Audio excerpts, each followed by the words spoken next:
इंद्राणी मुखर्जी के ड्राइवर्स के पास illegal weapons जो हैं वो मिले। अब इन्वेस्टिगेशन में पता चला, ड्राइवर ने बोला कि ये जो वेपन्स हैं, ये जो गन्स हैं वो मेरी है ही नहीं, वो इंद्राणी मुखर्जी की हैं। बहुत सारे ऐसे केसेस आते हैं जहाँ पर लोग जो है वो उसको तोड़ मरोड़ के फ्लश करने की कोशिश करते हैं। हमारा काम जो है वो ऐसा नहीं है कि भाई सिर्फ सिंपल हमें फ़ोन आया हम उसको एक्सट्रैक्शन पे लगा दें। फ़ोन के अंदर ना चिप्स होती हैं, वो बहुत बड़ा रोल प्ले करती है और चिप ऑफ टेक्निक से हम डेटा निकाल लेते हैं। तो दोस्तों स्वागत है आपका एक और मजेदार एपिसोड में। यार आज का एपिसोड बहुत ज़्यादा इंटरेस्टिंग होने वाला है। कुछ ऐसा टॉपिक हम आपके लिए ढूंढ के लेकर आए हैं कि भाई जो बिल्कुल अलग हटके हो। और हम सब ने एक टर्म सुना है फॉरेंसिक्स। हमने सीआईडी देखा है बचपन से, मूवीज़ में देखा है कि कोई भी क्राइम सीन होता है वो इन्वेस्टिगेट होता है, एविडेंस कलेक्ट होते हैं, फिर देखा जाता है कि फिंगरप्रिंट्स मैच हो रहे हैं कि नहीं। साथ ही साथ हमने ये देखा है कि कोई भी अगर जैसे फ़ोन टैम्पर हो जाता है, फ़ोन चोरी हो जाता है, तो मूवीज़ में ही हमने ये देखा है कि डेटा रिकवर किया जाता है, कैसे किया जाता है, या कि कोई हैंडराइटिंग फॉर्ज कर देता है। तो ऐसे जो रिलेटेड क्राइम्स होते हैं तो फॉरेंसिक्स का नाम हमने कहीं ना कहीं सुना है, बट एग्जैक्टली कैसे वो काम करते हैं, कैसे वो चीज़ें वर्कआउट होती है, कौन सा डिपार्टमेंट होता है, कौन से लोग होते हैं वो, तो उसके लिए हमने आज इनवाइट किया है हिमांशी जी को। हिमांशी जी को मैं कहूँगा कि आप अपना इंट्रो एक बार खुद दीजिए कि आप क्या करते हैं, कैसे करते हैं, छोटा सा शॉर्ट इंट्रो। हाय, मेरा नाम हिमांशी श्रीवास्तव है और मैं फॉरेंसिक एक्सपर्ट हूँ। CBIC FSL के साथ इंटर्न रह चुकी हूँ, FSL Rajasthan forensic science laboratory Rajasthan के साथ काम कर चुकी हूँ और That's it. Yeah, thank you. भाई जनता को हम बता दें यार, बहुत लोग मतलब काफ़ी लोग कहते हैं आप हमेशा हॉरर पॉडकास्ट या ऑकल्ट साइंस पे ही करते रहते हैं, तो भाई फाइनली हम एक नया टॉपिक लेकर आ चुके हैं जो कि बहुत इंटरेस्टिंग होने वाला है। प्लीज़ एंड तक ज़रूर देखें ये पॉडकास्ट। बिल्कुल। तो शुरुआत करते हैं कि आप what is the first step जो आप करते हैं, कुछ क्राइम हुआ तो जो आपकी टीम जाती है बेसिकली, तो क्या किया जाता है फिर यहाँ से? जैसे कुछ फिंगरप्रिंट्स लिए जाते हैं या फिर कुछ ब्लड सैंपल्स लिए जाते हैं, तो कैसे करते हैं आप? देखिए, पहली बात तो मैं बता दूं, फॉरेंसिक का मतलब समझने की पहले बहुत ज़रूरत है, ठीक है। न्याय के लिए विज्ञान, ठीक है, जो जस्टिस के लिए साइंस यूज़ हो रही है उसका मतलब है फॉरेंसिक साइंस। अब आते हैं सेकंड पार्ट पे। जब आपने क्वेश्चन पूछा कि हम क्राइम सीन पे जाके करते क्या हैं, ठीक है, तो हमारा काम ये होता है कि जब हमें पुलिस बुलाती है क्राइम सीन पे तभी हमारी टीम वहाँ जा रही है। हम हमेशा नहीं जाते हैं, हमें बुलाया जाता है और नेचर ऑफ क्राइम पे डिपेंड करता है। अगर आप बोल रहे हैं रोबरी का केस है, कोई मर्डर का केस है ही नहीं, ठीक है, तो उसमें मैं वैसे ही एविडेंस सर्च करूंगी रोबरी के, जैसे कि एंट्रेंस का क्या मतलब, एंट्रेंस पे फिंगरप्रिंट्स हैं या नहीं, कोई फुटप्रिंट्स अवेलेबल हैं या नहीं।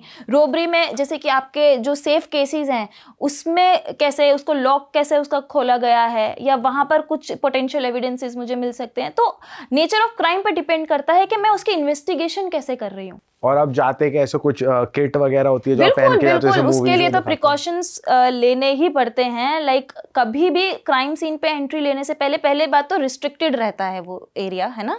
तो जितने भी लोग जा रहे हैं उसका पूरा लॉग मेंशन होगा क्राइम सीन पे एंट्री लेते ही, पूरी मेंशन होगा मेरे नेम वगैरह के साथ सब कुछ। और उसके बाद मैं पूरी सूट जो है सूटअप होंगी, आपने देखा ही होगा काफ़ी बार मूवीज़ में, तो बिल्कुल, जिससे कि हमारे जो प्रिंट्स हैं, फुटप्रिंट्स हैं, फिंगरप्रिंट्स हैं, हमारे जो हेयर्स हैं, कुछ भी हो सकता है, अनइंटेंशनली वहाँ पर ट्रांसफ़र हो सकते हैं, तो वो ना रह जाए, इसलिए हमें पूरा सूटअप होके क्राइम सीन पे एंट्री लेनी होती है। और क्या ऐसे बेसिक्स आपको बताए जाते हैं कि सबसे ज़्यादा ध्यान करने वाले पॉइंटर्स जो आप कभी नहीं भूल सकते बीइंग अ फॉरेंसिक एक्सपर्ट?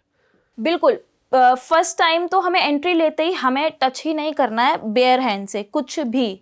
हमें पहली बात, इंटेरोगेशन जो है वो पार्ट हमारा नहीं है, तो हमें सिर्फ और सिर्फ एविडेंस पे ही ध्यान देना है। तो जो चीज़ जैसी है, लाइक इस रूम में जो भी चीज़ जैसी है, मैं उसको 3 एंगल से फोटोग्राफ करूँगी, ठीक है, प्लस उसका स्केच बनेगा। स्केच क्यों बनता है? रिकंस्ट्रक्शन के लिए, जस्ट इन केस रीओपन होता है केस, तो हम सेम इसी मतलब सीन को रिक्रिएट कर सकें। 3 एंगल से लेने का क्या लॉजिक है? 3 लेने, जैसे कि एक ये कप है, तो हम इसका क्लोजअप लेंगे, मिड रेंज लेंगे और फुल रूम के एंगल से लेंगे मेजरमेंट्स के साथ। ओके, ठीक है, तो जब हम एक्चुअल रिकंस्ट्रक्ट कर सकें तो हम ये ऑब्जेक्ट एज अ एविडेंस वहीं उसी जगह पर रख सकें जहाँ पर ये पहले था। और तो ये फोटोग्राफ्स में मेजरमेंट्स मेंशन होती हैं। और स्केच बनाने का क्या लॉजिक है? स्केच का भी यही लॉजिक, हाथ से बनता है वो? हाथ से ही बनता है, एक्सपर्ट बनाता है, बट इस रूम के अकॉर्डिंग बनेगा। फॉर एग्जाम्पल यहाँ पर एक डेड बॉडी हमें मिली है, तो इस रूम की डायमेंशंस पहले तो ली जाएंगी, पूरा एक पेपर पे, वाइट पेपर पे डायमेंशंस मेंशन होंगी कि इस रूम की डायमेंशंस क्या हैं। फिर उसके बाद उस रूम की 4 वॉल से बॉडी का कितना जो है मेजर, हाँ डिस्टेंस है, सब कुछ ये मेंशन करके A to Z मुझे वो पूरा अपने मैप में बनाना पड़ेगा, जो मैंने बनाने वाली हूँ स्केच। ओके। और अगर कुछ ऐसे एविडेंस होते हैं जो नॉर्मली नेकेड आई से नहीं दिखते, होते नहीं है, जैसे कम एविडेंस है, तो उसके लिए आपके पास कुछ स्पेशल इक्विपमेंट होते हैं? ल्यूमिनोल करके एक है, जिससे कि हमें जो है इनविजिबल जो हमारे प्रिंट्स हैं क्राइम सीन पे वो दिखते हैं, वो स्प्रे करके। बट यूजुअली हमें पता चल जाता है डस्टिंग करके। हम प्रिंट्स जो हैं, आपने देखा होगा, बहुत बहुत ही कॉमन ट्रिक है, डस्टिंग करके वो जो है वो लिफ्ट कर लेते हैं।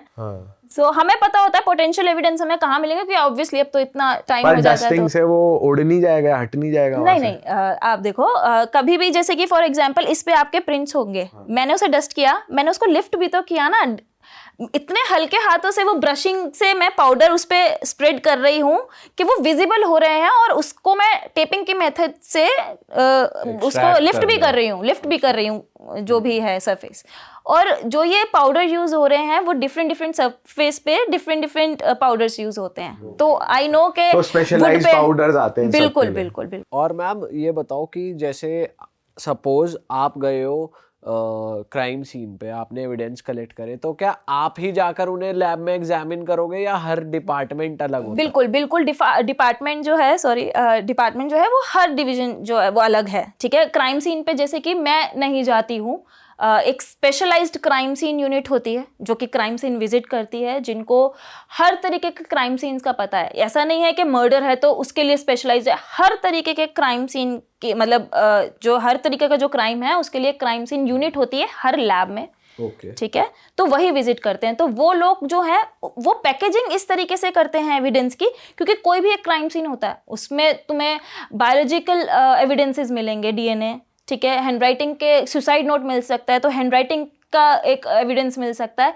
तो उस टाइप के एविडेंस टाइप के हिसाब से वो पैकेजिंग करेंगे और उसी हिसाब से वो डिविजन्स में आएगा लैब में, ठीक है। तो फिर वो मतलब उसके रिस्पेक्टिव डिविजन्स में जब वो पैक करके हमें लैब में मिल गया, तो उसके बाद एग्जामिनेशन हम करेंगे, जो भी हमारी एक्सपर्टीज रहेगी उसके अकॉर्डिंग। क्या ऐसा होता है जो जैसे हमने मूवीज़ में देखा है कि जैसे किसी ने अगर किसी को शॉट करा गन से, तो क्या फिंगरप्रिंट मिटाना इतना आसान होता है जो दिखाते हैं कि वो हैंकी से रब करते हैं, या फिर फॉर एग्जांपल किसी ने शॉट किया है फिर उसने किसी और के हाथ में थमा दी तो उसके फिंगरप्रिंट्स उस पर लग गए हैं, तो ये इतना आसान होता है? ऐसा होता है क्या? हर चीज़ के ड्रॉबैक्स होते हैं, ये बिल्कुल पॉसिबल है। आई डोंट नो, ये शो करना चाहिए क्योंकि रॉन्ग डूअर्स को एक वो मिल जाएगा, बट यहाँ ये तो पर मूवीज में सबने देखा, ये तो वही मैं जानना ये चाहता चीज जो है वो हो सकती है, क्योंकि फिंगरप्रिंट्स बहुत फ्रेजाइल एक हैं कि हम उस चीज को रब कर सकते हैं, राइट। क्योंकि हर चीज का प्रोज एंड कॉन्स हर चीज में है, और एक्सपर्ट्स भी की भी लिमिटेशंस हैं, ठीक है। तो इसीलिए तो बोलते हैं कि जो प्रिंट्स वगैरह होते हैं वो बहुत इजीली हटाए भी जा सकते हैं और इम्प्लांट भी किए जा सकते हैं। तो उसमें उस केस में जो ये आपने गन का बताया, ये बैलिस्टिक्स जो हमारी डिवीजन होती है, बैलिस्टिक्स एक्सपर्ट इस चीज़ को हैंडल करते हैं। बट अगेन जो फिंगरप्रिंट वाला पार्ट है वो फिंगरप्रिंट डिवीजन का है, तो हर केसेस में हमें फिंगरप्रिंट्स जो है वो नहीं अवेलेबल होते हैं। बट अगर मतलब लाइक डेलिबरेटली अगर उसको रिमूव किया गया है तो मैम कोई केस स्टडी से आप एग्जाम्पल के तौर पे बता सकते हो, जो भी आप बात कर रहे हो एविडेंसेस की, कैसे फॉरेंसिक्स ने कुछ केस में हेल्प करी हो, कुछ है? जी जी बिल्कुल। लाइक एक इंद्रानी मुखर्जी का केस जो है वो बहुत ही ज़्यादा फेमस केस है, जिसमें कि एविडेंस जो है बहुत ही क्रूशियल रोल प्ले कर रहा है। एविडेंस में भी डीएनए का जो एग्जामिनेशन है वो बहुत ही ज़्यादा पोटेंशियल रहा है। कैसे हम बात करते हैं from the scratch. Indrani Mukherjee की फर्स्ट मैरिज हुई थी कोलकाता में, जिनसे भी सम मिस्टर दासगुप्ता, उनसे उनकी फर्स्ट डॉटर थी।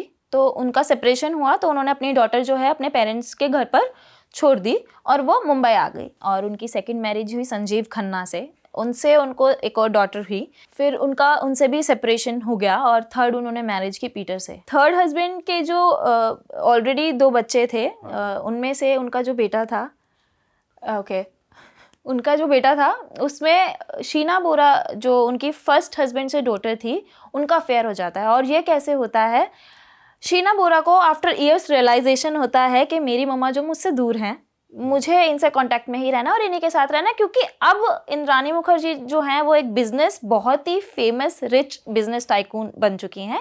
तो शीना बोरा क्या डिसाइड करती है कि मैं अब नाना जी के पास नहीं रहूँगी, मैं अब मम्मी के पास जाकर रहूँगी।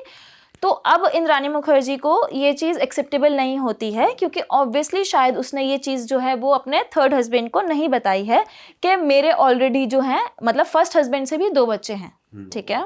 2 बच्चे थे, मतलब एक भाई। ओ या हेयर इज अ ट्विस्ट, मतलब मैंने जो है वो अभी नहीं बताना था वो।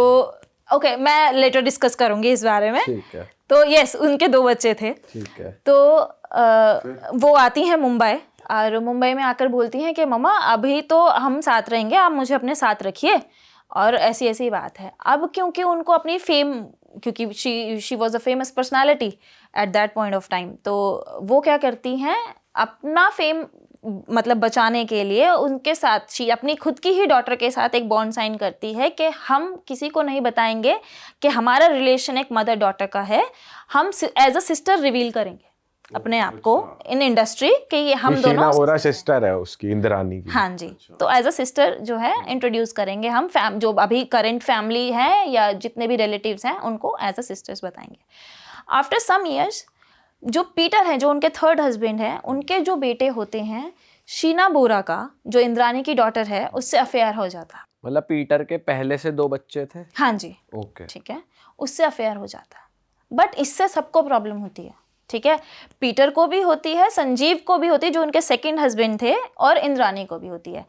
अब इंद्राणी को क्यों हो रही है? इंद्राणी को इसलिए हो रही है कि जो उसका राज था कि भाई वो रिवील ना हो जाए कि हम दोनों मदर डॉटर है, क्योंकि एट सम पॉइंट तुम प्यार में बताई देगी, बता देती है, वो बता देगी ऑब्वियसली। ऐसा संजीव को क्यों हो रही थी जो सेकंड हस्बैंड है? क्योंकि अगर पीटर के बेटे से शादी कर लेते, क्योंकि पीटर भी जो है वो बहुत ही फिल्थी रिच जो है आदमी था, तो अगर उसके बेटे से शादी हो जाती है, जो संजीव की बेटी थी उसको उसके हक नहीं मिलेंगे, ठीक है। तो वो इस वजह से वो चाहता नहीं था कि शीना बोरा को वो चीज़ जो है उसके बेटे से उसकी शादी हो जाए। तो शी वेंट मिसिंग सडनली, और बहुत टाइम बाद 3 साल तक ये केस ओपन ही नहीं होता है कि भाई वो यूएस चली गई है, क्योंकि कोई सस्पिशियस ही नहीं होता है। उसकी खुद की सिस्टर बता रही, इतना तो मुंबई में इंद्राणी के थ्रू जानते थे ना सब उस शीना को, तो इतना कोई पूछता भी नहीं था। उसने सबको ये बोला कि वो यूएस में फर्दर स्टडीज़ के लिए चली गई है, अब नहीं आएगी। बट जो वो उनका बेटा था पीटर का, जिसका उसके साथ अफेयर था, उसको ये लगा कि उसका पासपोर्ट तो उसके पास है, वो कैसे जा सकती है। तो उसको वो सस्पिशियस बना रहा काफ़ी टाइम तक कि वो नहीं बता सकती, मन नहीं अब, मतलब क्योंकि उसके फ़ोन से उसको मैसेज भी किया गया कि अब मैं तुम्हारे साथ रिलेशन में नहीं रहूँगी, it's over and something like that. अच्छा, ये भी अलग बात है कि उसका पासपोर्ट उसके पास आ गया। हाँ, आ गया एज इन लाइक उसी के पास था, क्योंकि दोनों रिलेशन में थे, तो होता है कि गर्लफ्रेंड बॉयफ्रेंड्स में एक्सचेंज हो सकता है ऐसे, तो उसके पास था। ये चीज़ ओपन कब हुई? 3 साल बाद, कि जब इंद्राणी मुखर्जी के ड्राइवर्स के पास इलीगल वेपन्स जो हैं वो मिले गए। अब इन्वेस्टिगेशन में पता चला, ड्राइवर ने बोला कि ये जो वेपन्स हैं, ये जो गन्स हैं, वो मेरी है ही नहीं, वो इंद्राणी मुखर्जी की हैं, ठीक है, और उन्होंने ही मेरे पास रखवाई हैं। तो उसके बाद इन्वेस्टिगेशन और चला। उसने इंटेरोगेशन में बोल दिया कि 3 साल पहले जो ये इनकी डॉटर थी, ठीक है, उसका मर्डर हुआ था, ठीक है, और ड्राइवर ने बोल दिया? हाँ, वो ये जितने भी वेपन्स हैं उसमें यूज़ किए गए थे। अच्छा। क्योंकि उसको उसके साथ इन्वॉल्व होकर ही किया गया था, बट उसमें गन मिली थी, गन का कोई रोल नहीं था, मर्डर करने में गन का कोई रोल नहीं था, बट जस्ट बिकॉज अब वो पकड़ा गया था, उसको कुछ तो बोलना था, ठीक है। उसने नाम ले दिया इंटेरोगेशन में कि भाई ऐसी ऐसी बात है। अभी एक गांव में एक सूटकेस में एक बॉडी मिली, उसी टाइम पे, मतलब उसी साल में एक बॉडी मिली, जिसमें कि पता चला कि ये बॉडी शीना बोरा की है। अब वो कैसे पता चला? किसी रैंडम गांव वाले को मिली। हाँ, सूटकेस में बॉडी मिली, ठीक है। अब कैसे पता चलता है कि किसी की भी बॉडी एक पर्टिकुलर लड़की की है, लड़के की है, ठीक है, क्योंकि 3 साल हो चुके थे उस केस को भी, डिकम्पोज्ड हो चुकी थी बॉडी। अब डिकम्पोजिशन के बाद भी बोन्स बहुत बड़ा रोल प्ले करती है डीएनए में, प्लस डीएनए सिर्फ बोन से या ब्लड से नहीं मिल रहा है, हमारी बॉडी के हर चीज़ में डीएनए है, हेयर में, सलाइवा में, यूरिन में, नेम इट, और आपको उस चीज़ से डीएनए जो है हम एक्सट्रैक्ट कर सकते हैं। तो बोन्स तो हमें तो पूरी बॉडी, चाहे वो म्यूटिलेटेड बॉडी थी, बट हमें डिकम्पोज बॉडी में बोन्स भी मिली, ठीक है। फीमर बोन मिली, ठीक है। हमारी फीमेल और मेल बोन में क्या फर्क होता है? स्कल से हम पता लगा सकते हैं, अच्छा, skull ठीक है। से। वो पर्टिकुलर साइजेस हैं, अपनी मेजरमेंट्स हैं, जिससे कि पता चलता है कि ये मेल और फीमेल है, ठीक है। प्लस सबसे बड़ी बात, ये लड़की का ही जो है डेड बॉडी, लड़की की ही डेड बॉडी है, वो नेल्स पे नेल पेंट इंटैक्ट रह गई। अच्छा, इनफैक्ट मास डिस्ट्रक्शन के भी जो केसेस होते हैं ना, हमारी बॉडी में से सबसे ज़्यादा जो सब कुछ ख़त्म हो जाएगा एक बार को, इसका मतलब बोन्स भी जो है वो डिकम्पोज हो जाती हैं, फॉसिल बन जाते हैं, आपको पता होगा। जो टीथ है ना, वो बहुत सालों तक जो हैं वो रहते हैं एंड तक, ठीक है। But come to the case, पर ये कैसे पता चले कि ये बॉडी उसी की है, शीना की? हाँ, तो मैं आ रही हूँ आगे। सारी स्किन तो नहीं, क्योंकि कुछ टाइम लगता है पूरा फ्लैश वगैरह सब कुछ जाने के लिए, ठीक है। उसको लेकर आए, उसके सारे एविडेंस उस बॉडी के, मतलब जो भी बॉडी के जो भी हमें एविडेंसेस मिलते हैं, लाइक फ्लैश, कुछ तो फ्लैश रहता ही है, सारा नहीं हटा था, फ्लैश जो है वो कलेक्ट किया गया, ठीक है। और प्लस जो वो सूटकेस था ना, उसको डायरेक्ट कैसे लिंक किया गया, वो बताया ड्राइवर ने कि हमने यहाँ पर जो है वो सूटकेस में ऐसे फेंका था। तो अब उन्होंने मारा कैसे था, उसका गला दबाकर, ठीक है। तो ये सारा प्रोसेस उसने बता दिया। अब डीएनए के लिए बोन्स भेजी गई, वो तो बोन्स जब पहुंच गई, हमने डीएनए निकाला, इंद्रानी का डीएनए मैच कर गया, मदर डॉटर है, पैटर्निटी टेस्टिंग मैटर्निटी टेस्टिंग से हमने पता लगा लिया कि हमने एज इन एक्सपर्ट्स ने पता लगा लिया, जो जिन्होंने भी हैंडल किया केस, उन्होंने पता लगा लिया कि भी ऐसा नहीं कहते हर किसी का डीएनए अलग होता है, तो पेरेंट्स से मैच करता है डीएनए? डीएनए मैच नहीं कर रहा है यहाँ पे। मैटर्निटी टेस्टिंग में क्या होता है और पैटर्निटी टेस्टिंग में क्या होता है, कितने बार आपने केसेस देखे होंगे कि अज्ञात शिशु मिला है, बट अगर हमें उसके पेरेंट्स मिल जाते हैं तो हम टेस्टिंग करते हैं ना कि ये उसी का ही है, तो वो एक टेक्निक अलग है। डीएनए सेम नहीं है, यहाँ पे टेस्टिंग कर रहे हैं कि ये उसी का बाय प्रोडक्ट है जो बेबी है, ठीक है। और वो बिल्कुल एक्यूरेट होता है, मतलब उसमें हाँ, कोई बिल्कुल शक ही नहीं हो बिल्कुल। सकता। डीएनए अब तो इतना कंफर्मेटरी है, मतलब उसमें तो हम सेकंड थॉट है ही नहीं। इनफैक्ट आपकी जो हैंडराइटिंग है, apart from fingerprints and DNA, वो भी एक यूनिक जो है कैरेक्टरिस्टिक्स है, जो कि कभी भी कोई भी इंसान कितना भी कोशिश कर ले फोर्ज नहीं कर सकता है। देयर इज़ अ सेइंग कि कोई भी क्राइम परफेक्ट नहीं होता है, कोई भी फोर्जरी जो है वो परफेक्ट नहीं होती है। हैंड राइटिंग का कैसे पता लगता है अगर साइन ऑलमोस्ट सेम ही है, मान लो सेम कर दिए, कर फिर ही भी नहीं कैसे सकते बदल हैं, जाएगा? कर ही नहीं सकते हैं। देयर इज़ अ टेक्निक, जैसे कि आपने मतलब मेरे ही सिग्नेचर फोर्ज कर दिए। पहली बात तो फोर्ज करने की भी मतलब टेक्निक्स होती हैं, या तो आप देख के कर रहे हो, प्रैक्टिस के साथ कर रहे हो, और ट्रेस्ड फोर्जरी होती है कि भाई आपने मेरे ही को मतलब ट्रेसिंग पेपर रख के उसको कॉपी कर लिया। बट यहाँ पर जो है ना, यहाँ पे लूप होल्स आ गए। किसी भी बंदे की खुद की भी हैंड राइटिंग सेम नहीं होती है, तो जब आप मेरे ट्रेस करोगे सिग्नेचर तो वो तो एग्जैक्ट आएंगे ना, बट ऐसा पॉसिबल ही नहीं है। ये प्रिंसिपल है, ठीक है। ये प्रिंसिपल क्या कहता है कि किसी भी बंदे के पहले तो हैंडराइटिंग सेम नहीं होगी, और कोई भी पर्टिकुलर इंडिविजुअल भी सेम हैंडराइटिंग दोबारा नहीं लिख सकता सेम एग्जैक्ट स्ट्रोक्स के साथ। स्ट्रोक्स होते हैं, जैसे कि हम लिख रहे हैं एंडिंग, ऑलराइट, हाँ, कि एम कैसा बनाया, डॉट कैसा बिल्कुल बनाया, बिल्कुल, तो मतलब अगर हम 4 बार लिखेंगे तो वो चारों बार अलग होगा। अलग होगा, बट उसमें फंडामेंटल डिफरेंसेस नहीं आएंगे, नेचुरल वेरिएशंस आएंगे। तो कोई केस आया आपके पास? आपने बताया था आप हैंडराइटिंग केसेस बहुत एग्जामिन करते थे, तो बहुत कुछ बहुत बताओ सारे ना। जैसे कि एक बहुत ही इंटरेस्टिंग केस था, इतना फेमस नहीं था, बट एक फादर की विल थी, ठीक है, और 2 लड़कों ने, मतलब उनके 2 बेटे थे, उन्होंने क्या किया कि उन्होंने क्या मतलब उस विल में क्या था, उन्होंने अपनी सिस्टर को भी उसमें नॉमिनी करा हुआ था। तो अभी जब वो उनका लास्ट टाइम आया तो उनको तब पता चली ये बात, ठीक है। अब उन्होंने सोचा कि भाई अभी तो ऐसा नहीं होना चाहिए कि हम ही एक्चुअल जो है वो वारिस हैं और हमें तो प्रॉपर्टी पूरी मिलनी चाहिए। तो उन्होंने क्या किया, उस विल के ऊपर विल ही नकली बना दी डॉक्यूमेंट ही यहाँ पर अब एक्चुअल डॉक्यूमेंट फॉरेंसिक्स लगेगी कि उन्होंने डॉक्यूमेंट तो नकली बनाई, सिग्नेचर भी नकली बनाए, तो इस एग्जामिनेशन में सिर्फ हैंडराइटिंग का पार्ट नहीं आ रहा है, इसमें डॉक्यूमेंट का भी काम आ रहा है, ठीक है। डॉक्यूमेंट्स तो कंप्यूटर से प्रिंटेड है। नहीं, आप समझे नहीं। अगर कोई विल बनी हुई है ईयर्स पुरानी बहुत, तो डेटिंग भी तो हो जाएगी ना, मतलब आप समझ रहे हो, कोई विल बहुत पुरानी लिखी हुई है, ठीक है, वो पहले ही बन गई, ठीक, तो वो जो एक्चुअल विल होगी और जो न्यू जो बनाई गई विल है, तुम कितने भी उसको टेक्निक्स लगा के पुरानी करने की कोशिश कर लो, वो नहीं बन पाएगा वो पेपर वैसा, ठीक है। तो वो जब हम पेपर एग्जामिनेशन करते हैं लैब में, वो पता चल जाता है कि ये तो पेपर उतना की पुराना एजिंग नहीं है। देखता है अब उसमें कि कितना पुराना है पेपर। इंक ऑफ एजिंग भी, मतलब पेपर के साथ जो इंक उसमें यूज की गई है वो भी, प्लस हैंडराइटिंग के केसेस ये नहीं कि जिसमें सिर्फ पेन और पेपर यूज हो रहा है, हमें कभी कभी सुसाइड नोट वॉल्स पे और बॉडी पे भी मिलते हैं, ठीक है। एक सुसाइड नोट वो अपनी टी शर्ट पे लिख कर गया था ब्लड से, ठीक है। तो ऐसे केसेस बहुत आते हैं जो कि अनयूजुअल, उसी बंदे का था।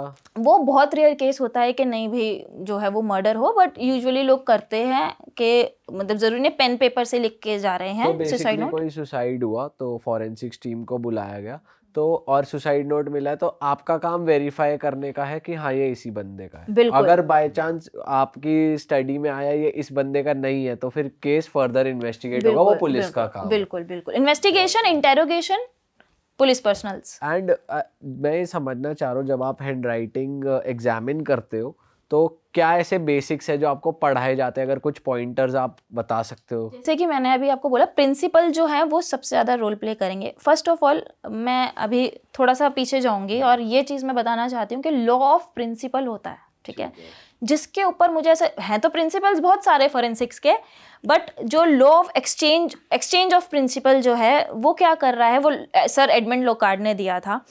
वो कह रहा है कि आप जब भी किसी चीज़ के कांटेक्ट में आओगे, या तो आप वहाँ से कुछ ले लोगे या अपनी तरफ से कुछ छोड़ जाओगे। एवरी कॉन्टैक्ट लीव्स ट्रेसेस, ठीक है, प्रिंसिपल ऑफ एक्सचेंज कहा जाता है इसको, सर एडमंड लोकार्ड ने दिया था। और ये कैसे रिलेटेबल है? ऑब्वियसली आप क्राइम सीन पे जा रहे हो, या तो आप अपने फिंगरप्रिंट्स, या नॉट ओनली फिंगरप्रिंट्स, अपने हेयर, ठीक है। बहुत ही एक फेमस चीज़, एक केस स्टडी बताती हूँ, यूएस का केस है।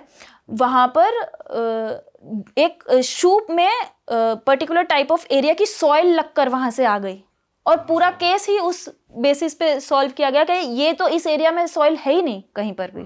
तो ये जो पर्टिकुलर टाइप ऑफ सॉइल है वो उसी पर्टिकुलर एरिया की है, उसी जियोग्राफिकल एरिया की है, तो वहाँ से उसको कनेक्ट किया गया। ये केस किसका था? यूएस में I don't remember the name, but मैं आपको एविडेंशियरी वैल्यू बताना चाह रही हूँ एक पर्टिकुलर एविडेंस की, कि हर चीज़ जो है, हम जैसे कि मैं यहाँ आई हूँ, फॉर श्योर यहाँ मेरा कोई हेयर स्टैंड रह जाएगा, ठीक है, या मैं रहने के बाद यहाँ से भी मैं कुछ, यहाँ कोई फाइबर हो मेरे साथ लगकर चला जाए। सही बात। तो ऐसे, तो ये पूरी फॉरेंसिक साइंस जो है प्रिंसिपल ऑफ एक्सचेंज पे काम कर रही है, तो ये बहुत ज़्यादा इम्पोर्टेंट है। ठीक है। और हैंड राइटिंग के केस में क्या क्या नोटिस करते हो आप? क्या जैसे बेसिक्स प्रिंसिपल से मैं ये कह लूँ कि एक बंदा अगर एक पर्टिकुलर टाइप का बी, अपने जैसे मेरा नाम शुभम है तो मैं एक टाइप से बी बनाता हूँ तो उसी टाइप से बनाऊंगा, ऐसा ये कहते हैं बेसिक प्रिंसिपल्स, या क्या होते हैं बेसिक प्रिंसिपल? इवॉल्व होता है इंसान, ठीक है। ये प्रिंसिपल में है कि इंसान अपनी हैंडराइटिंग जो है अपनी सराउंडिंग से देख के भी, और बाय द एज वो अडेप्ट करता है। कि जैसे कि मैंने आज देख लिया कि आप बहुत अच्छे तरीके से ए बना रहे हो, तो मैं उसको मतलब कॉपी करने की कोशिश करूँगी, यार मुझे ये अच्छा लग रहा है, ठीक है। बट आपका जो बेसिक पैटर्न है ना, जैसे कि आप एक लिख रहे हो, उससे आप डेविएट नहीं हो गए। मतलब वही मैं समझना चाह रहा हूँ, उस पैटर्न में क्या आता है? क्या अल्फाबेट्स आते हैं, फ्लो आता है, मतलब क्या नोटिस करते हो? ये सारे रिदम भी जो आप एक रिदम से लिख रहे हो, वो भी एक कैरेक्टरिस्टिक है, बट हम उसको ऐसे नहीं कि ये ओपिनियन, इस पे मैं ओपिनियन दे सकती हूँ। नेचुरल कैरेक्टरिस्टिक्स और जनरल कैरेक्टरिस्टिक्स में डिफरेंस है, ठीक है। ये जो आप रिदम की बात बता रहे हो, पेन प्रेशर की बात बता रहे हो, ये एक जनरल कैरेक्टरिस्टिक है।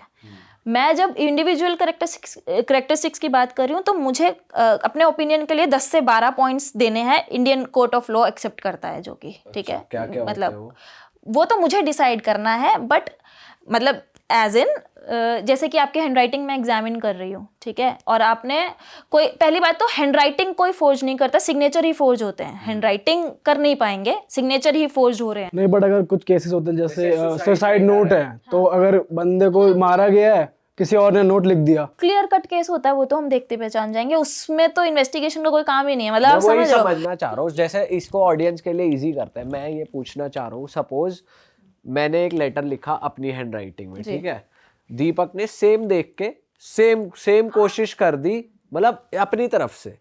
आप एक फोरेंसिक एक्सपर्ट हो, ये पीयूष नहीं है, पीयूष नहीं पहचान पा रहा कि भाई दीपक ने कौन सा लिखा, शुभम ने कौन सा लिखा, मुझे तो दोनों सेम लग रहे हैं।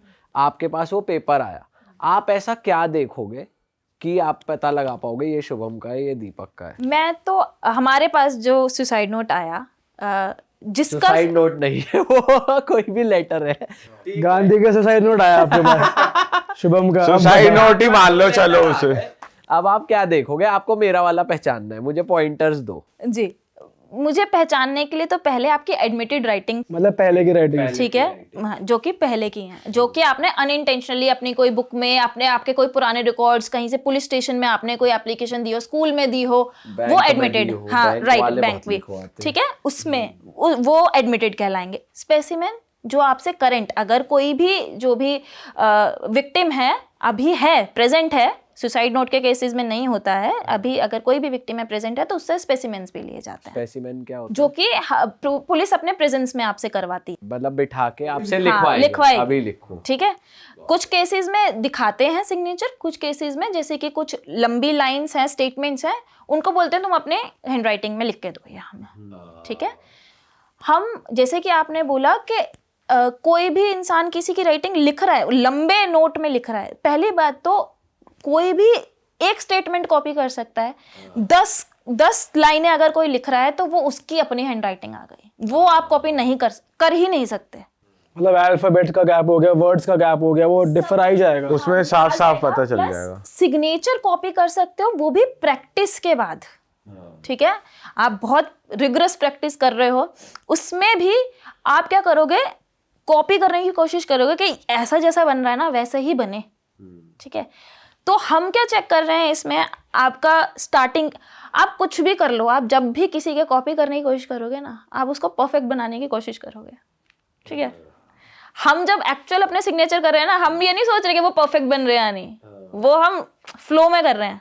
आप जब कभी भी कॉपी करोगे, वो आप उसको परफेक्ट बनाने की कोशिश करोगे। पर मैंने अगर बहुत प्रैक्टिस कर ली, मेरे को आ गया, मास्टर कर लिया मैंने वो सिग्नेचर, और एज इट इज कर दिया, या 2 बारी भी एज इट इज, 3 बारी भी एज इट इज, तो भी पता लगा लोगे आप? पता लगाते ही है ना, मैं यही तो कह रही हूँ। आप जैसे कि राजू है किसी का नाम, ठीक है, आपने राजू के सिग्नेचर फोर्ज कर दिए, तो आप राजू के सिग्नेचर की स्टार्टिंग कैसे दे रहे हो, ये बात हमें पता है, बट आपको नहीं पता चल रही है, ठीक है। हम राजू के भी सिग्नेचर ले रहे हैं, एक्चुअली सिर्फ आपसे ही नहीं करा, आपके एडमिटेड वो नहीं ले रहे हैं, हम राजू से भी ले रहे हैं। इससे रिलेटेड कोई केस के साथ समझा सकते हो आप? आपने कोई पकड़ा हो केस? जैसे कि मैं आपको विल का समझा रही थी, फोर्ज, जिसने अपने पापा की जो विल है वो फोर्ज कर दी, हमारा टॉपिक वही था मेन।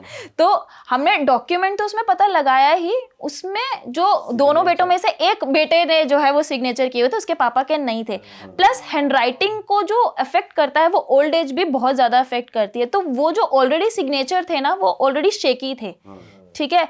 तो वो चीज जो है, जो भी उनके बेटे थे, उन्होंने फोर्ज करने की कोशिश की, वो हो नहीं पाया उनसे, ठीक है। नेचुरल जो एक्चुअल साइन थे वो नहीं कर पाया। अगर तो हम उसे भी कॉपी करते हैं, हम भी देखते हैं ना, शेक ही बन जाते हैं। अगर हम एग्जैक्ट कॉपी करते हैं, कुछ इधर उधर ऊंची नीच हो जाती है। सही कह रहे हो। अच्छा, ऐसा भी होता है क्या कि जैसे कुछ केसेस हम देखते हैं, जैसे मूवीज में देखा है ऐसा हमने, तो कि किसी को डुबा के मारा जाता है, या फिर कोई जानबूझ कोई डूब के ही मर जाता है, तो वहाँ पे फॉरेंसिक क्या रोल प्ले करती है, वो कैसे पता लगाती है? जी, मेडिकल एग्जामिनर्स जो होते हैं वो क्या करते हैं, वो antemortem postmortem injuries, antemortem postmortem drownings भी पता लगाते हैं। इसका क्या भाषा में बताया जाए तो जैसे कि मरने से पहले डूबा था या मरने के बाद डुबाया गया, ठीक है। एंटीमॉर्टम पोस्टमॉर्टम, पोस्ट मतलब मरने के बाद फेंक दिया, हाँ जी। तो उस केस में क्या होता है, डाई एटम्स होते हैं पानी के अंदर ऑलरेडी, ठीक है। ठीक है। तो उसमें अगर जैसे कि कोई भी बंदा है वो डूब के मरा है तो वो मतलब डुबाने मतलब जैसे कि आप जबरदस्ती डुबाने की कोशिश कर रहे हो उसको, तो वो सांस लेने की कोशिश करेगा। तो ये जो डायटम्स होते हैं वो हमारे ब्रोंक्यूल्स में चले जाते हैं बहुत अंदर तक, बहुत भारी मात्रा में। तो इससे पता चलता है कि वो जो है वो मतलब उसको वो छाती में प्रेजेंट वो होते हैं, inhale वो कर लिया उसने। ब्रोंक्यूल्स में प्रेजेंट नहीं होते, चले जाते हैं वो सांस लेने की वजह से। क्योंकि जब कोई एक बार कोई मरा हुआ व्यक्ति उसको पानी में फेंकोगे वो सांस थोड़ी ले रहा है। हाँ सही बात है। वाह यार, तो ये ऐसा कुछ बहुत केसेस आपने केस स्टडी किसी की पढ़ी है, ऐसा कुछ है, कुछ ऐसा केस आपने कुछ देखा हो? क्योंकि मेरी एक्सपर्टीज जो है वो हैंड राइटिंग और डिजिटल फोरेंसिक्स में, हम डिजिटल फोरेंसिक्स पे स्टिक करते हैं। हाँ, So, डिजिटल फोरेंसिक्स की थोड़ी बात करते हैं। मैम मेरे को एक बात बताओ कि पहले तो ऑडियंस के लिए थोड़ा क्लियर कर दो, डिजिटल फोरेंसिक्स में क्या क्या आता है? साइबर क्राइम, हैकिंग, ये सब आता है? नहीं, जब हम डिजिटल फोरेंसिक्स की बात कर, पहली बात तो जब हम फोरेंसिक की ही बात कर रहे हैं तो वो बात हो रही है आफ्टर क्राइम की, ठीक है। तो जब क्राइम हो गया है वहाँ से एविडेंस कलेक्ट करना, उसका एनालिसिस, ठीक है। तो जो क्राइम से पहले हो रहा है जैसे कि थ्रेट्स होते हैं, ठीक है, जैसे कि सिस्टम वल्नरेबिलिटीज होती हैं, उसमें साइबर सिक्योरिटी का रोल आ जाता है, ओके, ठीक है। तो वो चीज़ हम नहीं कर रहे हैं। ठीक है। तो अगेन क्या क्वेश्चन था आपका? कि डिजिटल फोरेंसिक्स में क्या क्या आता है? हाँ, डिजिटल फोरेंसिक्स में जितना भी investigation electronic evidence, electronic devices से डेटा एक्सट्रैक्ट करना है वो है। अच्छा। अब बात कर ही रहे हैं तो फिर स्टार्टिंग कर लेते हैं। अगर कुछ फ़ोन में कुछ डेटा है, टेक्स्ट मैसेजेस हैं, इमेजेस हैं, वीडियोस हैं, वो डिलीट हो गई हैं, जी, और जो रिसाइकल बिन होता है वहाँ से भी डिलीट हो गई हैं, तो वो भी आप रिकवर कर लेते हैं? फोन में तो रिसाइकल बिन नहीं है। जब हम कंप्यूटर फोरेंसिक की किसी बात, किसी फोन्स में जो होता है डिलीट जी। फोल्डर, तो वहाँ पर हो जाती है, फिर वहाँ से भी लोग हटा देते हैं, जी तो वो भी रिकवर हो जाती हैं? जी, बाकी आप कुछ भी कर लो, आपकी हर ऐप से आपकी कितनी भी पुरानी डिलीटेड चीजें हों वो सब एक्सट्रैक्ट हो रही हैं, सब। कोई चैट, कोई कोई टेक्स्ट भी मैसेज? आप व्हाट्सएप पे आप देखते होगे ना, डिलीट फॉर एवरीवन, वो भी एक्सट्रैक्ट हो। और अगर ब्राउजर पे कोई इनकॉग्निटो मोड पे कर रहा है फिर वो भी पता चल वो तो बिल्कुल सिस्टम इन एंड आउट, आपके जो भी हिस्ट्री है, वेब ब्राउजिंग हिस्ट्री है, ठीक है, आपका सिस्टम, आप कितने बजे इन कर रहे हो, कितने बजे लॉग आउट कर रहे हो, A to Z सारा डिटेल्स। और मैंने जैसे VPN के थ्रू कोई साइट खोली तो वो भी पता चल जाएगी? वो फोरेंसिक इन्वेस्टिगेशन मतलब वो नहीं रोक रहा है फोरेंसिक इन्वेस्टिगेशन। अच्छा, वो फिर वो आता ही आता है उसमें फिर जी भी? जी, हमारे पास सॉफ्टवेयर्स हैं ना, पेड सॉफ्टवेयर्स हैं काफी वाह यार, ये तो बड़ा खतरनाक हाईली सा एडवांस। scene है। अच्छा। तो मैम इससे रिलेटेड कोई केस हाँ, है? मैं बहुत ही एक इम्पॉर्टेंट केस बता दूँ। कोई एक बहुत बड़ी कंपनी थी, तो क्योंकि कंपनीज का जो डेटा होता है ना वो बहुत ही सेंसिटिव होता है, ऑब्वियसली आप सबको पता होगा। तो उसमें क्या था, एक कंपनी में ही कोई बंदा उनकी सेंसिटिव फाइल्स जो है कॉपी करता था किसी पीसी से अपने पेन ड्राइव में, और वो किसी को दे देता था। अब काफ़ी टाइम तक ये चीज़ें समझ में नहीं है कि डेटा लीक हो कैसे रहा है। तो अब किसी को सस्पिशियस हुआ कि भाई कि ये बंदा इन्वॉल्व हो सकता है। अब उस इन्वेस्टिगेशन चला तो वहाँ से उनको वो पेन ड्राइव मिल गई, ठीक है। तो पेन ड्राइव वो आई लैब में, एग्जामिनेशन से हमने निकाल लिया, डेटा तो मिल गया। अब कौन से पीसी से ले रहा था, पीसी में जब उसने वो पेन ड्राइव लगाई, कितनी देर के लिए लगाई, कौन से दिन लगाई, वो सारा डेटा हमने उस पीसी से निकाल लिया। तो कनेक्ट कर लिया ना, फोरेंसिक साइंस यही तो कर रहा है। पेन ड्राइव कितनी देर तक अंदर है? कितनी देर तक थी, कौन से दिन, कितने टाइम तक, कब आउट। आपने फिर हर पीसी पे टेस्ट कराया? वो pen drive, single pen drive ने आपको बता दिया कौन सा पीसी है? पेन ड्राइव ने नहीं बताया, डेटा तो एक ही पीसी में होता है ना। किसी भी कंपनी का एक इम्पोर्टेंट पीसी था जिसमें कि इम्पोर्टेंट फाइल्स थी, ठीक है। तो उस पीसी का एग्जामिनेशन किया हमने, जिसमें से कि ये चीज़ हमें। उस पीसी में पेन ड्राइव कितनी देर तक रही, कितने टाइम में उसने डेटा निकालने में लगाया, वो सब पता चल गया? अच्छा मैम, बहुत सारे ऐसे भी मूवी में ही सीन्स देखे हैं कि वो लोग कोई particular part of the computer जला देते हैं या बर्न कर देते हैं कि डेटा ना निकल पाए। जैसे हार्ड ड्राइव होती है या कुछ होता है, तो उसका डेटा निकल पाता है? मोबाइल से स्टार्ट करती हूँ। बहुत सारे ऐसे केसेस आते हैं जहाँ पर लोग जो है वो उसको तोड़ मरोड़ के फ्लश करने की कोशिश करते हैं। हमारा काम जो है वो ऐसा नहीं है कि भाई सिर्फ सिंपल हमें फ़ोन आया हम उसको एक्सट्रैक्शन पे लगा दें। फ़ोन के अंदर ना चिप्स होती हैं, वो बहुत बड़ा रोल प्ले करती है, और चिप ऑफ टेक्निक से हम डेटा निकाल लेते हैं। पर अगर फोन पूरा तहस नहस है, चूरा चूरा कर दिया, नहीं कर सकते ना, नहीं कर सकते। चिप्स जब तक इंटैक्ट हैं और मोस्ट ऑफ द केसेस में वो रह जाती हैं, कितना तोड़ोगे आप, वो नहीं होता है, वो हमें मिल ही जाती हैं। और हार्ड डिस्क कितनी भी पुरानी हो उसमें से भी डेटा और जलाने के इसमें कि मैंने बर्न ही कर दिया फोन, मिल जाते हैं। एविडेंस ऐसा नहीं है कि बिल्कुल आप उसके, अगर उसके पार्ट्स इंटैक्ट हैं जिसमें से कि हमें डेटा चाहिए, अगर वो इंटैक्ट है, क्योंकि बहुत बार ऐसा होता है कि जलाने की कोशिश की गई है बट वो फुल्ली बर्न हुआ नहीं है, तो एक्सट्रैक्शन होता है। अच्छा, आप उस केस में भी काम करते हो कि लेट्स सपोज आपके पास एक IEMI नंबर आ गया और वर्चुअली ट्रैकिंग, जैसे आजकल हमने सुना है कि जैसे अभी बीच में हुआ था, गवर्नमेंट हम सबके फ़ोन पे एक नोटिफिकेशन भी भेज रही थी, और अब ऐसा कहते हैं हमारी गवर्नमेंट के पास वो टेक्नोलॉजी है कि बिना कुछ परमिशन के आपको आपका फ़ोन का सारा रिकॉर्ड उनके पास चला जाता है ना, सिर्फ नंबर डालना है या सारे एक्सेस। तो फॉरेंसिक्स का भी उसमें कुछ गेम होता है कि कुछ ट्रैक करना, कुछ इंफॉर्मेशन, मतलब बिना कांटेक्ट में आए आप एक्सेस कर सकते हो। तो उसमें जो है वो फॉरेंसिक्स का एक्टिव रोल नहीं रहता है, उसके लिए गवर्नमेंट की अलग एजेंसीज हैं, ठीक है, जो ये करती हैं, तो उसमें फॉरेंसिक लैब का जो है वो रोल नहीं है।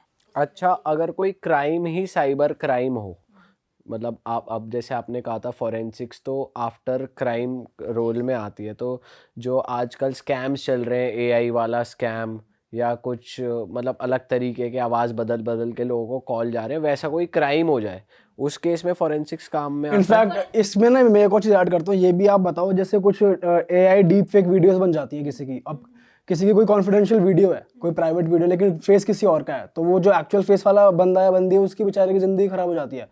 तो यहाँ पे फॉरेंसिक के पास कुछ ऐसे सबूत होते हैं कि वो बंदा प्रूफ कर पाए कि ये मैं नहीं, ये मेरी फेक वीडियो है, दिस इज नॉट मी, ऐसा कुछ होता है क्या? जी बिल्कुल, देखिए पहली बात तो अगर किसी के साथ ऐसा होता भी है तो डरने की ज़रूरत नहीं है। आप साइबर क्राइम पोर्टल पे आप अपनी अगर आइडेंटिटी हाइड करके कंप्लेंट करना चाहते हैं तो वहाँ पर वो भी ऑप्शन है, ठीक है।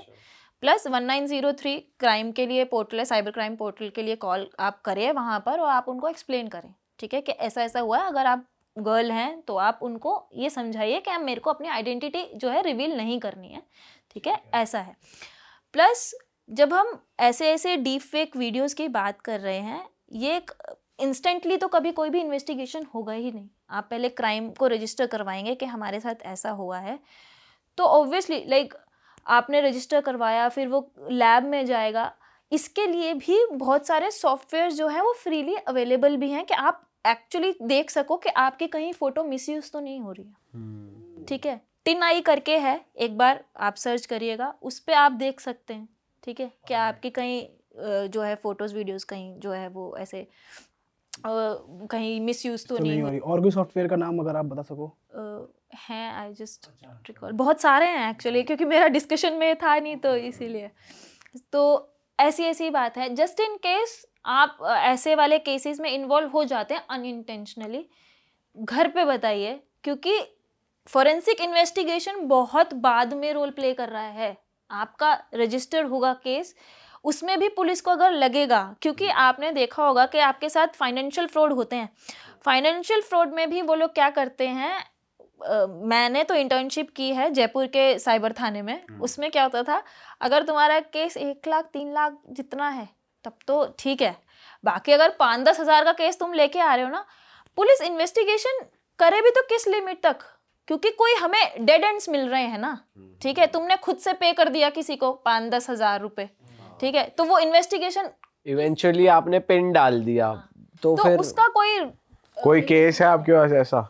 बहुत OLX पे तो आपने देखा होगा, लोग आर्मी पर्सनल बन के अपनी चीज़ें बेच रहे हैं, उनसे बोलते हैं कि आप टोकन अमाउंट तो दीजिए, जैसे कि आपने बोला OLX पे आपने ये टेबल बेच रखी है, ठीक है, और आपने बता दिया कि आपकी आइडेंटिटी आप कोई सी आर्मी से हो और आपका ट्रांसफ़र हो गया, तो आपको अभी दूसरे शहर जाना है, तो आपको ये बेचना है, और चलो अगर आप इंटरेस्टेड हो तो आप अपना बेसिक अमाउंट जो है वो देकर रजिस्टर कर लो।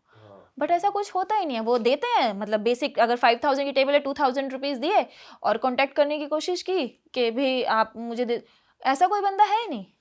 और सिम कार्ड्स जो हैं वो इतने इजीली अवेलेबल हैं कि आप एक फ्रॉड करो, सिम तोड़ दो। प्लस ये सिम कार्ड्स अवेलेबल कैसे होते हैं, जैसे कि कोई बहुत छोटे से गांव का कोई फार्मर है, उन बेचारों को क्या ही पता, 1 मिनट में तुम उनका आधार कार्ड एक्सेस करो, उनके नाम से सिम कार्ड कर लो। कितना फ्रॉड हुआ।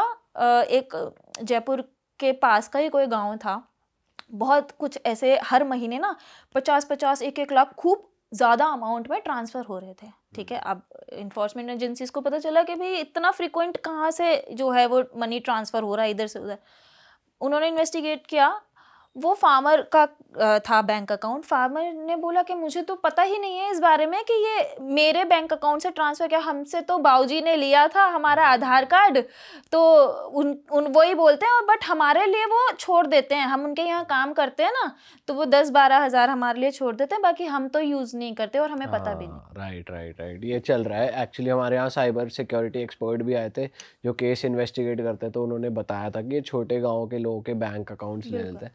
पर coming back to the forensic part, fire एक बहुत मेजर क्राइम सीन हो जाता है, कहते हैं एविडेंस बहुत ज़्यादा बर्न हो गए, तो मतलब ऐसा पता चल सकता है कि किसी ने जानबूझ के आग लगाई है या फिर ये पहले से? बिल्कुल बिल्कुल, जैसे कि हम बहुत फेमस केस स्टडी ले सकते हैं, गोधरा कांड हुआ था।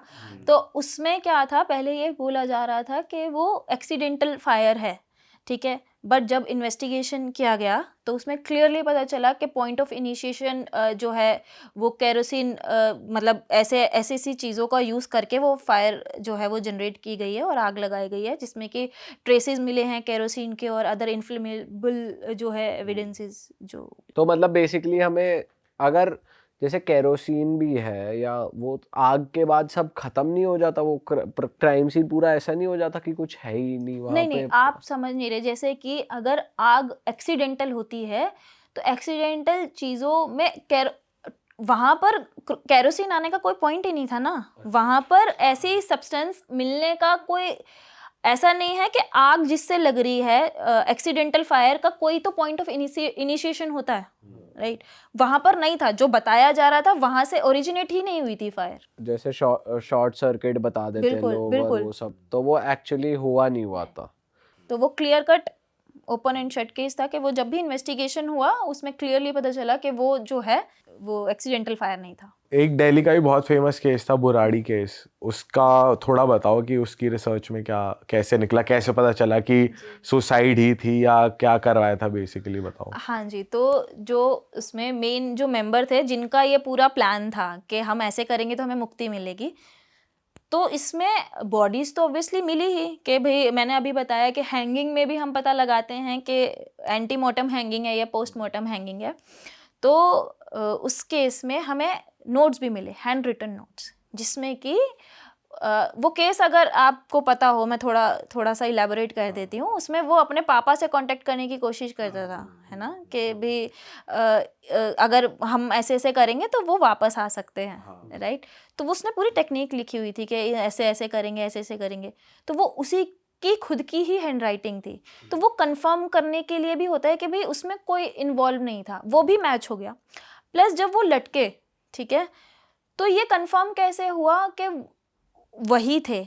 लटकने के बाद एक साइड को जो है वो टिल्ट होती है, हमारा हेड टिल्ट हो जाता है, सलाइवा निकला। सलाइवा निकलने के बाद वो जो है लिगेचर मार्क्स बोलते हैं, जो हमारी लिगेचर होती है लगाकर। प्लस इसमें क्या होता है कि मारने के बाद जो है अगर हैंगिंग की जाती है, नोट जो है वो कहीं पे भी हो सकता है। अच्छा, ठीक है, तो वो चीज़ जो है वो बहुत इंपॉर्टेंट रोल प्ले कर जाती है कि ऑब्वियसली। और सलाइवा बहुत इंपॉर्टेंट था। उसमें सलाइवा कलेक्ट किया गया बॉडीज से, क्योंकि वो आया हुआ था माउथ से बाहर, तो उसमें डीएनए टेस्ट हुआ। एक्चुअल सुसाइड में सलाइवा होता है, अगर आपको मार के लटकाया गया है निकलता है कभी कभी तो ऐसा, नहीं निकलता। हाँ, मतलब ये केसेस होते हैं ना कि बहुत केसेस में फीसिस भी होते हैं, ठीक है, तो वो मटेरियल भी होता है अवेलेबल। सॉर्ट ऑफ मार्क्स उसमें भी डिफरेंस होता है कि आपका लिगेचर मार्क में, हाँ, मैंने अभी समझाया ना, वही चीज़ थी। कि सेंटर में होता अगर सुसाइड है तो। अच्छा, वाह यार, बड़ा इंटरेस्टिंग एपिसोड शूट हुआ है। तो एक यूएस का किस्सा बता रहे थे ना आप, वो मैं उसमें क्या था, वो मिस हैंडलिंग, एक्चुअली वो पुलिस प्रोफेशनल की मिस हैंडलिंग नहीं थी, क्योंकि वो केस 1994 का है।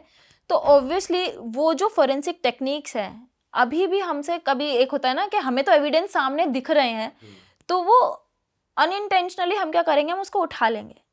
ऐसा नहीं सोचेंगे यार ग्लव्स पहन लेने चाहिए। मैं उनका माइंडसेट के हिसाब से बता रही हूँ कि जब इतने डायरेक्ट एविडेंसेस मुझे दिख रहे होते हैं ना, कि मैंने देख लिया है कि यहीं से कोई मार के गया है, तो मुझे ऐसा लगेगा जल्दी से उठा लो, कहीं कुछ ना हो जाए। तो इसमें क्या होता है, जब हम इन्वेस्टिगेशन कर रहे हैं, कोई भी एंट्री नहीं ले सकता है।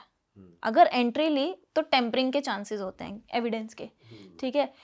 और जस्ट इन केस मैंने अलाउ भी कर दिया है ना, मेरा एविडेंस जो है वो कोर्ट ऑफ लॉ में एक्सेप्टेबल नहीं होगा, जिसके लिए हम पूरी इतनी मेहनत कर रहे हैं, अच्छा, ठीक है। कुछ भी हो जाए, आपने किसी को एक्सेस नहीं देना है। पुलिस और फोरेंसिक प्रोफेशनल्स के अलावा कोई भी क्राइम सीन पे जा ही नहीं सकता। तो इस केस में हुआ क्या था और कब का केस है? तो थोड़ा ये बताओ। ओजे सिम्पसन जो है वो यूएस के बहुत बड़े फुटबॉल प्लेयर हैं, बहुत ही फेमस हैं। इनकी जो एक्स वाइफ थी, उन्होंने इसका मर्डर कर दिया, अपनी एक्स वाइफ का मर्डर कर दिया था, ठीक है। प्लस जो एक्स वाइफ के साथ करंट उनके फ्रेंड थे, उनका भी मर्डर कर दिया था। तो डबल मर्डर केस था इसमें। तो अब इन्वेस्टिगेटिंग एजेंसीज वहाँ पर गई, ठीक है, एक्सपर्ट्स वहाँ पर पहुँचे, तो इन्वेस्टिगेशन हुआ, डायरेक्ट एविडेंस मिले, ब्लडी ग्लव मिला, ठीक है, जिसमें ब्लड था। बॉडीज तो पूरी थी ही, जिसपे कि कट करके, मतलब कट भी किया हुआ था। वैसे तो मारा ही खूब, उनको उनके ऊपर इंजरीज के मार्क्स थे, ठीक है, बट नाइफ से गला भी कट किया, ठीक है। मतलब डायरेक्ट एविडेंस, खूब ब्लड स्पैटर, सब कुछ मिला।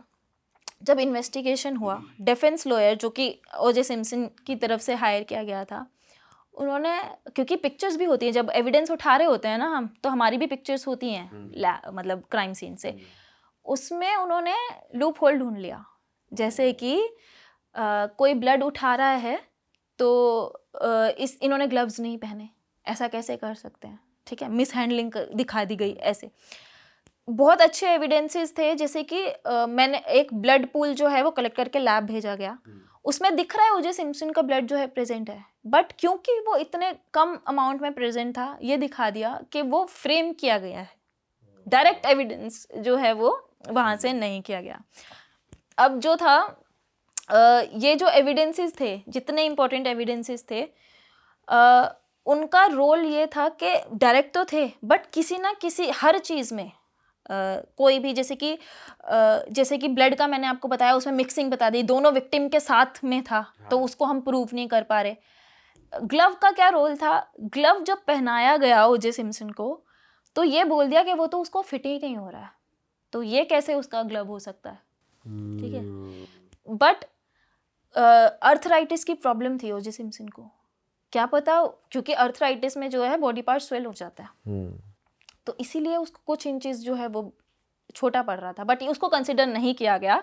ऑब्वियसली वो ग्लव छोटा था, तो वो भी हटा दिया गया। अब ये सारी चीज़ों को साइड रखकर हम अगर बात करें इन्वेस्टिगेशन की, तो जो भी एक फ्रीमैन करके वो एक्सपर्ट थे जिन्होंने इन्वेस्टिगेशन किया, ऐसा बोला गया कि उन्हीं को ये ब्लडी ग्लव क्यों मिला, ऐसा बोला गया, हाँ, उन्हीं को क्यों मिला। इन्होंने ये सारे जो एविडेंसेस हैं वो ट्रांसप्लांट किए गए हैं, ठीक है, अच्छा, ऐसे सीन पे, क्योंकि उनको ओजे सिम्पसन को जो है वो फंसाना था, बताओ।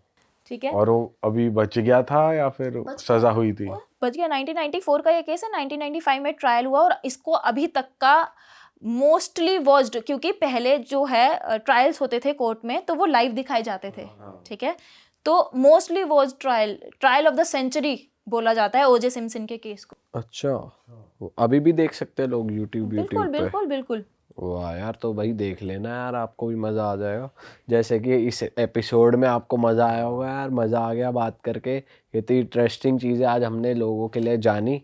और thank you so much Himanshi, आपको भी थैंक यू सो मच, आपने इतने अच्छे से सब कुछ एक्सप्लेन करा। और मैं जनता से रिक्वेस्ट करूँगा कि भाई अगर आपको इस वीडियो में मज़ा आया तो पार्ट 2 के लिए कमेंट कर दो, क्योंकि हम इस टॉपिक को थोड़ा और एक्सप्लोर करेंगे। अभी तो हमने डिजिटल फोरेंसिक और सिग्नेचर पे बात करी, पर चीज़ों में और डीपली हम जाकर बात करेंगे और केसेस लेकर आएंगे आपके लिए। बट फ़िलहाल अगर आपको पॉडकास्ट में मज़ा आया तो इसे अपने तक मत रखें, प्लीज़ शेयर कर दीजिए। हिमांशी का इंस्टाग्राम यहाँ स्क्रीन पे कहीं आ रहा होगा, जाकर इनको भी फॉलो कर लीजिए। और हिमांशी की तरह अगर आप फोरेंसिक्स की लाइन में जाना चाहते हैं तो ये आप इनको पर्सनली रीच आउट करके हेल्प भी ले सकते हैं कि कैसे पढ़ना है, कैसे तैयारी करनी है, कैसे कर सकते हैं। और हम मिलेंगे और आपसे। दोस्तों हमने जो कपड़े पहने हुए अगर आपको पसंद आ रहे तो आप खरीद सकते हो realhitstore.com से। बड़े प्यारे प्यारे कलर हैं, एवोल्यूशन और सिनर। बढ़िया बढ़िया। चलो जी, आप कुछ कहना चाहते हो जाते जाते जनता से? जी बिल्कुल, अवेयर रहिए, क्राइम्स तो होते ही रहेंगे, आपको अवेयर रहना बहुत ज़रूरी है। इनफैक्ट हम इतने अवेयर रहते हैं तब भी क्राइम्स होते रहते हैं, तो आपको अपने पेरेंट्स को भी अवेयर किए, आप अपने तक ही नहीं रखिए अवेयरनेस, अपने पेरेंट्स को भी कीजिए क्योंकि उनको जानना ज़्यादा ज़रूरी है क्राइम्स के बारे में। बिल्कुल। और हम मिलेंगे आपसे नए नए पॉडकास्ट podcast में। में। बाय बाय, टेक केयर, जय श्री राम। जय श्री राम।